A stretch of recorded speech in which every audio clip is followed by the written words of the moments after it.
What's going on, lads, and welcome to another custom tactics and formation video. This one we're going to be covering the 4-2-3-1. It's obviously hugely popular on the previous title, FIFA 19. A lot of people still use it now. People have started to move away from it a bit as well. My last video was the 4-1-2-1-2. Like I said, it's going to be 3 parts. There is 3 formations that I think are the best, and they're all for different situations. But in this one, we're focusing on the 4-1-2-1-2. No, sorry, the 4-2-3-1. The 4-1-2-1-2 one was the last video. But in this one, we're going to be checking it out. We're going to be using the same team as we did. What's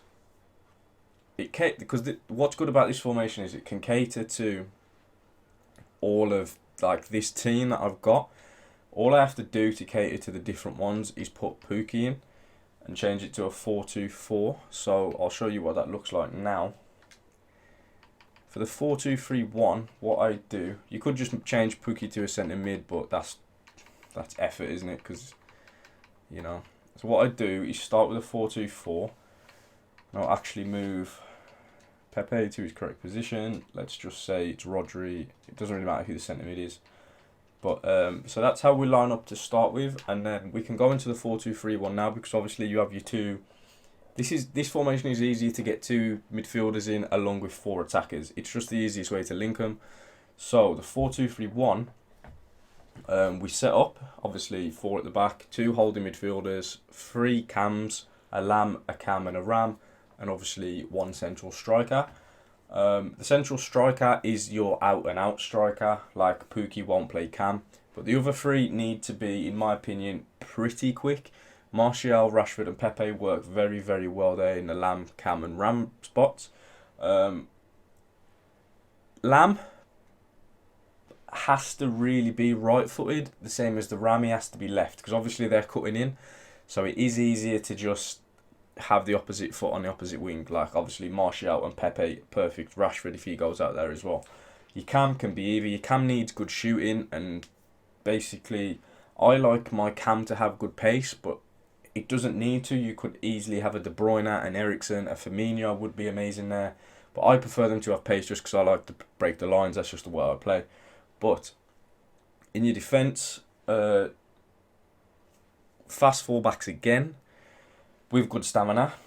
Your holding midfielders need good stamina too. They're going to be doing a lot of the donkey work. Obviously, the 4-1-2-1-2, you have the 1, now you have the 2. This can cater more towards if you need the extras holding midfielder, so this is good for you. So will the next video. That is also a formation with 2 holding midfielders. But holding midfielders need to be relatively quick, good stamina, good passing as well, because they need to be able to get the ball out to the cams. Along with, they need good defending. You can't just put, say, who's just a normal centre mid.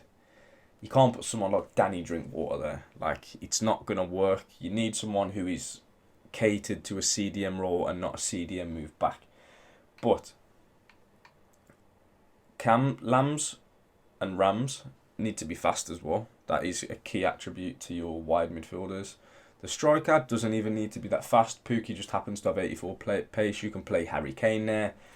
You can play Tammy Abraham. You can see on the bench I've played him there. He's also good. It just needs to be literally potent in front of goal. He just needs to be able to finish his chances, and that is what I have found with my strikers so far. They're all quite good at it, so I just interchange. But I'm going to show you now what it actually looks like in game. We go 4-2-3-1, so drop back. This is the only one I actually use drop back for. You could go balanced if you're comfortable at defending, but drop back, because I'm in Division 3, it is, the teams I'm coming up against are ridiculous. Like, to say the full game comes out tomorrow, the teams I'm playing are ridiculous, so drop back just helps a tiny bit with a 4-2-3-1. I didn't use it in the last one. I don't use it for the other one too. Like I said, this is the only one I use it for. I just feel like it helps the wingers come back a bit more, and like I said, these tactics are for different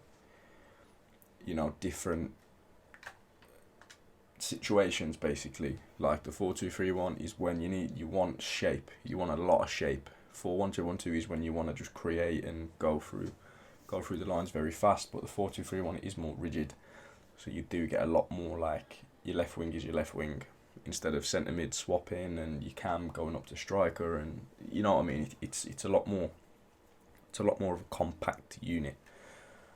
So we go 5 width always go 5 width. Like I said in the last one, this is just to help with your team not being disjointed, like they don't run all over the place, and they're in a nice shape when you're getting attacked. When people have got the ball and they're trying to pass around, your team is in a perfect position to be able to win it back. Depth free, really low depth. That was the same as the other one as well. Keeping yourself, because of the fast strikers and everything this year, you need like to be quite far back, so that helps with that. Offensive style, fast build up. Like I said, I always play like this. This is the way I play. I like to get the ball and just look forward. I don't look sideways, I don't look backwards. I get the ball and I go forward. That is the way I like to play, and if you do too, that is what you should go with. Fast build up, 100%. Width, exactly the same reasoning as what I just said about the defensive width. Players in the box, because if you've got 4 attackers, you want this to be just over like normal. So normal is 5, where it is balanced, and then you just want it just a bit over, just so you get those extra runs into the box when you put the ball in and pull it back to the edge of the box. Just that little extra will help you out 100%. Corners free, free kicks too. That is irrelevant. This is literally preference to what you want. So this is what it looks like in game. You will have your Ram left-footed, your Lamb right-footed, Cam doesn't really matter, and striker obviously doesn't really matter either because they're central. And we're going to start from the back this time, and we go stay back while attacking and overlap on the fullback, so when they do make a run they stay out wide and they don't start drifting in field. So Tierney won't go in towards Rodri. So basically they stay out wide. Same on both fullbacks. Defensive midfielders, stay back while attacking and cover centre. It wasn't cover centre on the last one because you didn't have wingers to defend. Now you have wingers out there, so you cover centre 100% on these, because obviously your fullback is going to be less isolated with a winger to help them out. That's the same on both CDMs. Lamb, get into box for crosses, nothing special. Same on your Ram, and on your Cam, stay forward and get into the box for crosses. Like I said, that ties in with the players in the box with that instruction as well. They flood into the box, so you've got a lot of options. Your striker, stay central, get in behind and stay forward. He just needs to be up there at all times. You don't want him tracking back. Obviously there's only one striker in this formation, so he's going to be the focal point. So you want him up there at all times, and that is very, very important. Like I say, at the minute I'm in Division 3, so that is a really, really high standard. At the minute I think there are only pros that are probably Division 2 and 1. Obviously they're grinding the game, but I'm not actually going to show you gameplay in this. If you want to see the gameplay, go over and check out the 3 player reviews that I did for Rashford, Martial and Pookie. That showcased this formation. Every single review was based on this formation, and I had people in the comments there asking about what my custom tactics were for this formation. So if you want to go and check it out, go over there, watch those videos if you want to see the gameplay. If not, just trust me on it, guys, and I can tell you it 100% works. I'll actually show you like the record now, which is when it goes back.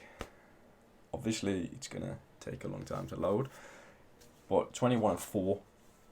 I said this is me just playing the game as it is. I really like this FIFA. The way it suits me is a lot better than 19, and I feel like the tactics that I use are a massive part to play in the 4-1-2-1-2, in the 4-2-3-1, and the one that is going to be in the next episode too, which I didn't use on the last one, but it is very, very good on this with the right players. But that's about it for the video, guys. Thank you for watching, and I'll see you in the next video. Sorry, just before I go, guys, I actually want to say I am going to be starting streaming again soon. Just waiting on a few little things to be sorted out. I'm getting new graphics done. As you can see on my YouTube channel, that is already done, but I'm just waiting on the streaming ones to come through. So there's Twitch, and also I am going to be streaming on Mixer from now on. I like the interface a lot better than Twitch, and I think Twitch with FIFA is very, very saturated, and there's a lot of people over on Twitch. So I'm going to give Mixer a go. I like the way it runs, and I am going to be after a few like moderators and people to look after the channel for me. So if you want to go over there, go and sign up to Mixer if you haven't already. It's actually really, really good. It's, like I said, the interface is better than Twitch. Twitch is like quite sluggish now. Mixer's quite like up to date and fresh. That's what I like about it. So I've left the description down below in the description box. Forgot what it was called then completely. I don't know how. But yeah, go over there and follow me on Mixer. Gonna have a lot of fun over there. I'm gonna be catering the RTG over there, along with the Division Rivals and Weekend League when that is out. But once again, thank you for watching, and I'll see you in the next video.